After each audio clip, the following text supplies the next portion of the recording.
नमस्कार, देवभूमि समाचार में आप सभी का स्वागत है। मैं हूं आपके साथ प्रज्ञा मिश्रा। बुलेटिन की शुरुआत करेंगे बड़ी और अहम खबर के साथ। तो सबसे पहले बात कर लेते हैं उत्तराखंड के 4 धाम और प्रमुख मंदिरों में गैर हिंदुओं के प्रवेश वर्जित करने के बीकेटीसी के प्रस्ताव ने राजनीतिक भूचाल ला दिया है। मुख्यमंत्री पुष्कर सिंह धामी ने स्पष्ट किया कि धामों की मर्यादा और परंपरा सर्वोपरि है, लेकिन अंतिम निर्णय विशेषज्ञों और हितधारकों से विचार विमर्श के बाद ही लिया जाएगा। दूसरी ओर कांग्रेस विधायक काजी निजामुद्दीन ने इसे चुनावी पैंतरा करार देते हुए बीजेपी पर हिंदू मुस्लिम राजनीति का आरोप लगाया है। हालांकि उन्होंने भी धार्मिक मान्यताओं के सम्मान की बात स्वीकार की है। देहरादून बोर्ड बैठक के इस चर्चित प्रस्ताव पर अब सबकी नजरें सरकार के अगले कदम पर टिकी हुई हैं।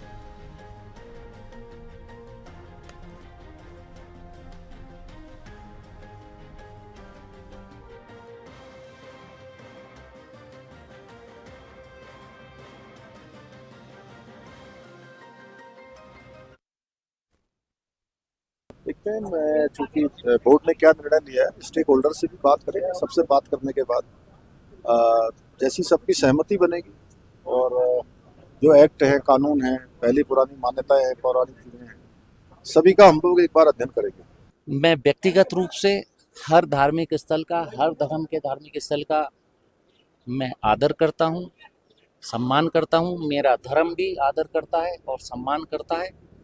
मुझको मालूम है कि हर की पैड़ी पर नहीं जाना, तो मैं नहीं जाता। मेरी पार्टी के प्रभारी और आते हैं वो लोग, मैं साथ होता हूँ, तो उन्हें जाना हुआ, मैं रुक गया। मैंने कहा मुझे नहीं जाना वहाँ पर।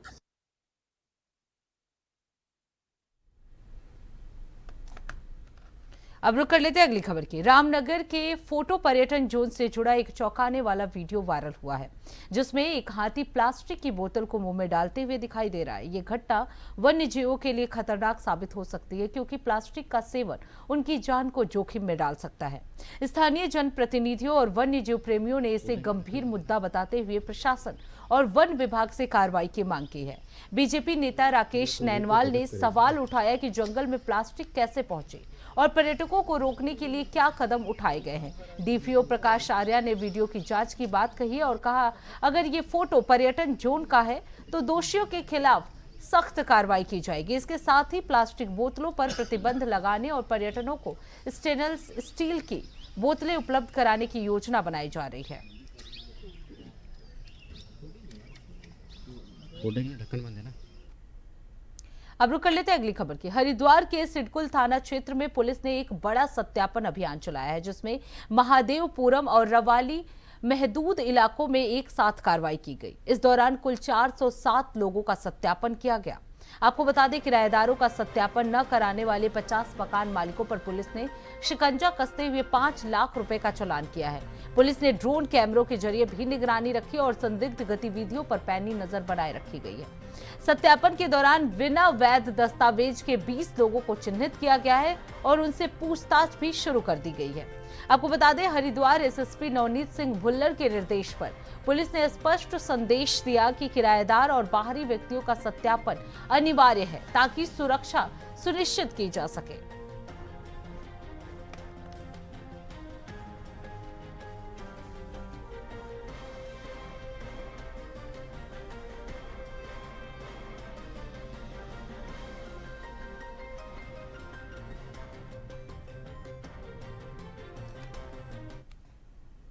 अब रुक कर लेते हैं अगली खबर की। पौड़ी जनपद के गुलदार का आतंक थमने का नाम नहीं ले रहा है। आपको बता दें, देर शाम गुलदार ने ग्राम चिवालू के निवासी युवक पर हमला कर उसे मार डाला, जिससे पूरे क्षेत्र में दहशत और आक्रोश का माहौल बना हुआ है। घटना की सूचना मिलते ही वन विभाग और प्रशासन की टीम मौके पर पहुंची, लेकिन आक्रोशित ग्रामीणों ने टीम को एक कमरे में बंद कर दिया। ग्रामीणों का आरोप है कि लंबे समय से गुलदार का आतंक जारी है, फिर भी वन विभाग कोई ठोस कार्रवाई नहीं कर रहा है। उन्होंने मांग की कि आदमखोर गुलदार को जल्द से जल्द मारा जाए, ताकि क्षेत्र के लोग भय मुक्त हो सके। फिलहाल प्रशासन स्थिति को नियंत्रित करने और ग्रामीणों को समझाने का प्रयास कर रहा है। 5 बजे इनकी ऐसा है कि 5 बजे इनकी जैसे काम करने के बाद 5 बजे छुट्टी हुई। 5 बजे छुट्टी होने के बाद ये मेरे ख्याल से ऊपर अकेले गया ऊपर, और ऊपर मेरे ख्याल से 5 बजे या 5:30 बजे लमसम इतनी टाइम की घटना है। इनके अधिकारी लोग आए नहीं रहे थे। पहले तो सबसे पहले तो यही बात है कि हमने सुबह 8:30 बजे इनको फ़ोन किया है खुद। पहले तो वो अपना भी कुछ अलग ही अधिकारी आ रहे हैं, उसके बाद डीओपो साहब भी 11 बजे आ रहे हैं।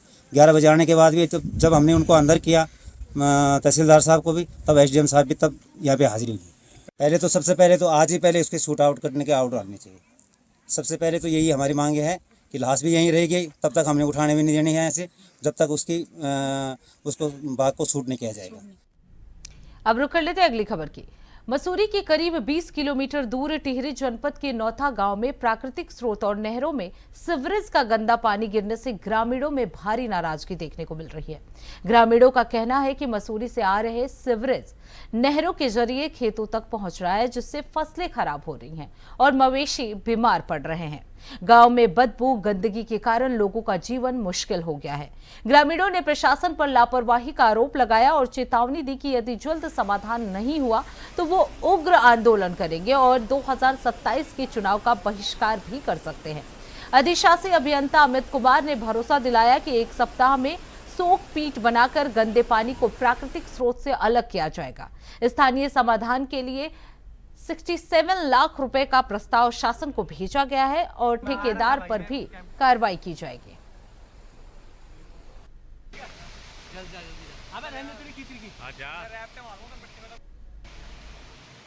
ये जो पानी गंदा पानी आ रहा हमारे यहाँ गांव में आ रहा है, हमारे छोटे बच्चे हैं, बच्चों को पता नहीं रहता, आते हैं वो पानी पी जाते हैं। अब बड़े तो थोड़ा समझदार होते हैं कि चलो नहीं पियेंगे, नल का पानी पियेंगे। बच्चे लोग क्या जाते हैं, वो तो आते हैं पी लेते हैं पानी, तो बीमारी फैल गई पूरे गांव में। बच्चों को हर तीसरे दिन चौथे दिन मसूरी ले जाओ, मसूरी इलाज में देहरादून ले जाओ। इतने फालतू पैसे तो हमारे पास है नहीं जी, जो हम इतना इलाज कराते रहेंगे। आज 4 साल हो गए, 4 साल से ज्यादा हो रहा जी। ये पहले तो कम था, अब 4 साल से बहुत ज्यादा हो रहा। अब तो और ज्यादा हाँ ज्यादा हो गया। अब टैंक क्योंकि भर गया वो, अब वो खोल देते हैं। हाँ बस शाम को 8 बजते हैं खोल देते हैं, रात को। कल तो दिन में खोल दिया था जी, दिन में जब यहाँ काम कर रहे थे हम। अब खेतों की तैयारी कर रहे हैं, अब हमारी रोपाई शुरू होगी अब अगले महीने से, तो हम अब नहरों को साफ कर रहे हैं। तो कल दिन में खोल दिया उन्होंने। तो समस्या ये है सर, अगर आपके हाँ आप देख ही रहे, वैसे आप बिल्कुल 0 पॉइंट पे नौता पे आए हैं, तो आप देख ही रहे यहाँ की स्थिति। यहाँ लगभग 2-3 साल से जो है काफी परेशानी हो रही सर हम लोगों को। यहाँ पे जो भी ऊपर वो सेफ्टी टैंक अभी मसूरी नगर पालिका बना है, उसका जो मतलब ओवरफ्लो का पानी होता है वो डायरेक्ट नीचे नाले में डाल देते हैं। तो उसके नीचे ही हमारा गांव है, तो वो पानी हमारे जो गांव के खेतों में गाय बकरियां और बर्तन और कपड़े वपड़े धोने के महिलाओं के काम में आता है। तो इससे जो है काफी दिक्कतें आ रही है सर, लोग बीमार भी हो रहे हैं। और खेतों में भी जैसे सब्जियां बो रखी है या कुछ भी फसल है, तो सर खेतों में बो तो लेते हैं, लेकिन खेतों पे जाने की इच्छा नहीं होती है। जब इतनी बदबू आती है उस पानी में, खेतों में पूरा काला पानी आ रहा है जी, तो उससे काफी परेशानी हो रही है सर। आज से नहीं 5-7 साल हो गए हैं, और 5-7 साल से लगातार जो हम इनको इस सूचना को भेजते रहते हैं। तो जब अब अंतिम समय है इसका, बहुत परेशान है, पशु हमारे बीमार है, मनुष्य बीमार है। खेतों में साग सब्जी जो भी अनाज बोते हैं उसको सही रूप में हम घर नहीं ले जा पा रहे। कुछ सड़ रहा है, कुछ गंदगी में कोई जाने के लिए तैयार नहीं है खेतों में। तो ये बहुत सारी समस्या है। अब लास्ट क्या कर सकते हैं, सरकार के साथ लड़ तो हम सकते नहीं हैं साहब, क्योंकि जब सरकार हमारी सुनती नहीं है तो कुछ नहीं कर सकते। सरकार का तो हम कुछ भी नहीं बिगाड़ सकते, और अपना जरूर बिगाड़ सकते हैं। अब हमने यही उम्मीद बना रखी है, प्लान कर देंगे, छोड़ देंगे गांव को, इधर उधर कहीं दूर बस जाएंगे, क्योंकि यहाँ तो कोई भी चीज सुरक्षित नहीं है। जब से इन्होंने ये पानी गांव में छोड़ा है तो परेशान है सर। अब रुक कर लेते हैं अगली खबर की। कर्णप्रयाग में गर्मी की शुरुआत होते ही जंगलों में आग ने एक बार फिर आतंक मचाना शुरू कर दिया है। कालेश्वर के पहाड़ों पर भी भीषण आग लग गई है, जिससे आसपास के इलाके प्रभावित हो रहे हैं। इसके अलावा ऋषिकेश, कर्णप्रयाग और रेलवे प्रोजेक्ट के पास स्थित कर्णप्रयाग रेलवे स्टेशन के ऊपर वाली पहाड़ी पर भी आग लगने की खबर है। आग के बढ़ते खतरे के कारण प्रदेश के विभिन्न क्षेत्रों से आग लगने की सूचना लगातार आ रही है। स्थानीय प्रशासन आग पर काबू पाने के प्रयासों में जुटा हुआ है, लेकिन जंगलों में आग की बढ़ती लपटों ने स्थिति को और भी विकट बना दिया है।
अब रुक कर लेते हैं अगली खबर की। देहरादून में श्री बद्रीनाथ केदारनाथ मंदिर समिति यानी बीकेटीसी की बजट बैठक मंगलवार को संपन्न हुई। बैठक समिति अध्यक्ष हेमंत द्विवेदी की अध्यक्षता में देहरादून स्थित केनाल रोड कार्यालय में आयोजित की गई थी।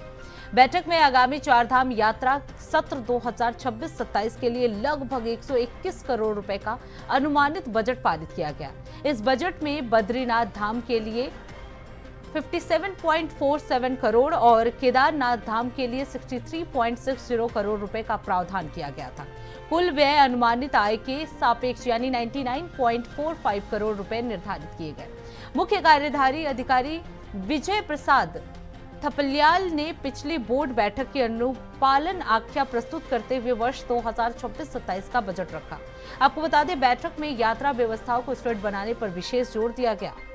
तो आपको बता दें, केदारनाथ मंदिर समिति यानी बीकेटीसी बजट बैठक हुई थी, जिसमें यात्रा के लिए 121 करोड़ रुपए अनुमानित किए गए।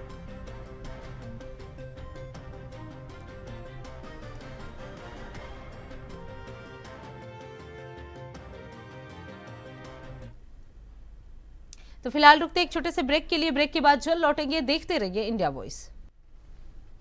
तो ब्रेक के बाद एक बार फिर आप सभी का स्वागत है। रुक कर लेते हैं खबरों की ओर। गैरसैंण विधानसभा सत्र के बीच कैबिनेट मंत्री सतपाल महाराज के इसे वेडिंग डेस्टिनेशन बनाने के सुझाव ने नया विवाद खड़ा कर दिया है। कांग्रेस प्रदेश अध्यक्ष गणेश गौंडियाल ने इसे राज्य आंदोलनकारियों की भावनाओं का अपमान बताते हुए कहा कि गैरसैंण केवल इमारतों का समूह नहीं बल्कि स्थायी राजधानी का सपना है। दूसरी ओर बीजेपी ने इस बयान से पल्ला झाड़ते हुए इसे महाराज की निजी सोच करार दिया है।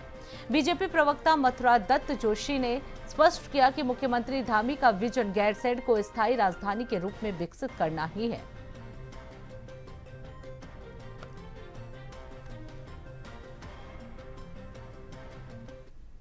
पर्यटन मंत्री जी ने, सतपाल महाराज जी ने जो बात कही है वो उनकी अपनी व्यक्तिगत भावनाएं हैं, व्यक्तिगत सुझाव है, और कहीं उन्होंने ये नहीं कहा कि इसको हम इसमें इस्तेमाल करेंगे। उन्होंने कहा कि उस क्षेत्र की भव्यता, सुंदरता और प्राकृतिक सौंदर्य, अद्भुत सौंदर्य को देखते हुए उन्होंने कहा कि इसका हम इस्तेमाल इसमें भी कर सकते हैं। एक सुझाव के तौर पर उन्होंने बात की, उसमें राजनीति करने की आवश्यकता ही नहीं है। कांग्रेस के लोग हर बात में राजनीति करते हैं और जानबूझ के उसमें राजनीति कर रहे हैं, और उनकी भावना कहीं ऐसी नहीं है। न सरकार ने कोई उसमें निर्णय लिया, या तो सरकार निर्णय ले लेती। वो अगर किसी माननीय मंत्री का अगर व्यक्तिगत विचार हो सकता है, उनका अपना व्यक्तिगत विचार है, लेकिन सरकार निर्णय ले तब वो सामूहिक माना जाएगा, कहीं कोई कैबिनेट का निर्णय नहीं है। उन्होंने तो मानी, क्योंकि संत हैं, महात्मा हैं, वो जानते हैं प्राकृतिक सौंदर्य का आनंद लेना अद्भुत सौंदर्य है, इसलिए वो बात की है। लेकिन इसमें सरकार की तरफ से अभी तक कोई इरादा नहीं है। सरकार पूरी तरीके से उसको राजनीति की राज्य की राजधानी के रूप में विकसित करना चाहती है, वहाँ पर काम कर रही है।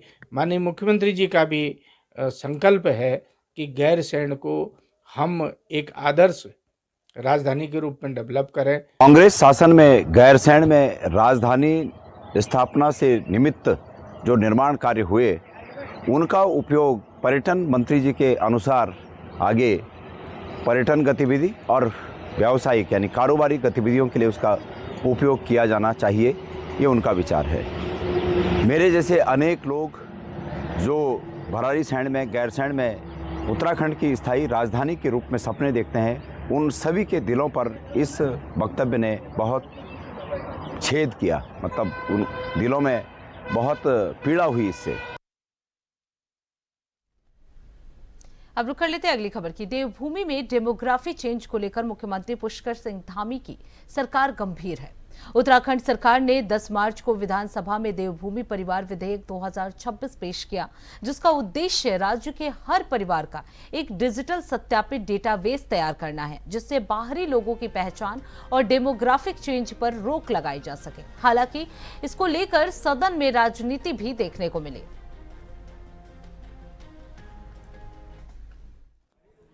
पूरे देवभूमि का जो आने वाले समय में डेमोग्राफिक रूप से, यहाँ के सांस्कृतिक रूप से, किसी भी प्रकार से यहाँ की जो देवत्व है उसको नुकसान न हो, देवभूमि का मूल अस्तित्व बना रहे, उसको लेकर ये योजना लाई गई है। और ये योजना हमारे बच्चों के भविष्य को सुरक्षित करने के लिए भी। बहुत महत्वपूर्ण है। आपको मालूम है कि पिछली बार मैंने सदन में मूल निवास के विषय को लेकर चर्चा की थी और काफी मुखर होकर बात की थी। इसके कारण बहुत सारे विवाद भी जगह जगह हुए, लेकिन आज ये परिवार रजिस्टर हम बनाने जा रहे हैं, देवभूमि परिवार रजिस्टर, ये कहीं ना कहीं हमारे मूल निवास की अवधारणा को सही साबित करेगा, कहीं ना कहीं वो उसका आधार बनेगा और जो डेमोग्राफी चेंज हो रही है, जिसके जो सबकी चिंता का विषय है, उस पर भी कहीं ना कहीं रोक लग पाएगी। और दून ईस्ट सहारनपुर सीट मुस्लिम सीट थी, जिस पर और कोई नहीं, मेरे सगे दादाजी काजी अब्दुल वली, आप गूगल कर लीजिए, आप उस पर निकाल लीजिए, चैट जीटीपी वगैरह पर किसी भी एआई पर निकाल लीजिए, आपको नाम निकल आएगा। काजी अब्दुल वली 1937 में एमएलए इलेक्ट हुए थे, जो कि दून ईस्ट सहारनपुर मुसलमान सीट थी। अब रुक कर लेते हैं अगली खबर की। उत्तराखंड की ग्रीष्मकालीन राजधानी गैरसैंण के भराड़ी सैन विधानसभा भवन में चल रहे बजट सत्र का आज तीसरा दिन है। आज भी सदन में कई महत्वपूर्ण मुद्दों पर चर्चा की संभावना थी। सरकार की ओर से उम्मीद जताई जा रही है कि विपक्ष के सहयोग से सदन की कार्रवाई सुचारू रूप से चले। कैबिनेट मंत्री सौरभ बहुगुणा ने बताया कि बीते दिन सदन की कार्रवाई देर रात तक चली और उत्तराखंड से जुड़े कई अहम मुद्दों पर पक्ष और विपक्ष के बीच चर्चा हुई। उन्होंने कहा कि राज्य से जुड़े विषयों पर समाधान निकालने को लेकर भी विचार विमर्श किया गया। मंत्री ने आगे कहा कि आज प्रश्नकाल के दौरान विधायकों द्वारा पूछे गए सवालों के जवाब संबंधित मंत्री भी देंगे। इसके साथ ही राज्यपाल के अभिभाषण पर भी चर्चा प्रस्तावित है। सौरभ बहुगुणा ने उम्मीद जताई कि विपक्ष के सहयोग से सदन की कार्रवाई अच्छे तरीके से चलेगी और महत्वपूर्ण विषयों पर सार्थक चर्चा भी होगी। आज जो है 2 दिन सत्र अच्छा चला है। कल भी 11 बजे रात तक डिस्कशन हुए हैं। उत्तराखंड के ज्वलन मुद्दों पर भी डिस्कशन हुआ। पक्ष विपक्ष के बीच में जो समाधान कैसे हो सकता है उत्तराखंड के जो ज्वलन मुद्दे हैं उस पर चर्चाएं हुई हैं और आज भी मुझे उम्मीद यही है कि विपक्ष के सहयोग के साथ सत्र अच्छा चलेगा। जो आज विधानसभाओं में क्वेश्चन लगे हैं वो प्रश्न उत्तर उसके आएंगे, मंत्रीगण उसका आंसर करेंगे। माननीय गवर्नर के अभिभाषण पे चर्चा होनी है, फिर बजट पे चर्चा होनी है, नियम 58 नियम 310 जो भी माननीय अध्यक्ष के माध्यम से लिया जाएगा। तो मुझे उम्मीद है कि सत्र स्मूथ होगा आज भी और जो विपक्ष है वो सत्र को चलाने में अपना योगदान देगा। अब रुक करते हैं अगली खबर की। उत्तराखंड विधानसभा के बजट सत्र के दौरान कैग की रिपोर्ट ने मनरेगा कार्यों में बजटीय कुप्रबंधन और भुगतान की गंभीर अनियमितताओं पर सवाल खड़े कर दिए। रिपोर्ट के अनुसार 2019 से लेकर 24 के बीच वित्तीय प्रबंधन में बड़ी खामियां पाई गई। ग्राम्य विकास मंत्री गणेश जोशी ने इस पर कड़ा रुख अपनाते हुए पूरी अवधि की विस्तृत जानकारी जुटाने के निर्देश दिए हैं। उन्होंने स्पष्ट किया कि उनके कार्यकाल के दौरान कोई देनदारी या अनियमितताएं नहीं हुई हैं।